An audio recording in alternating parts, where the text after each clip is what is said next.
Tindakan dua individu berlagak samseng dengan memegang objek disyaki kayu di Plaza Tol Sungai Long, Lebuh Raya Lembah Kelang Timur mengundang padah apabila mereka kini diburu polis susulan kejadian itu pada Jumaat.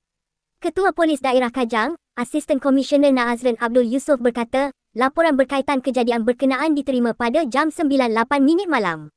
Siasatan awal mendapati kejadian dipercayai berlaku pada hari sama kira-kira jam 9 pagi, serta melibatkan dua individu dengan salah seorang daripadanya memegang objek disyaki kayu.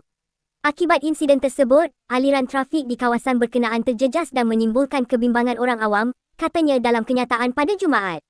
Katanya, kes disiasat di bawah Seksyen 506 Kanun Keseksaan kerana ugutan jenayah, serta Seksyen 48-1 Akta Pengangkutan Jalan 1987.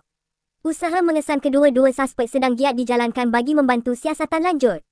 Orang ramai yang mempunyai sebarang maklumat mengenai kejadian diminta menghubungi Balai Polis Berhampiran atau Pegawai Penyiasat, Inspektor Azali Zulkifli di talian 016 974 0758.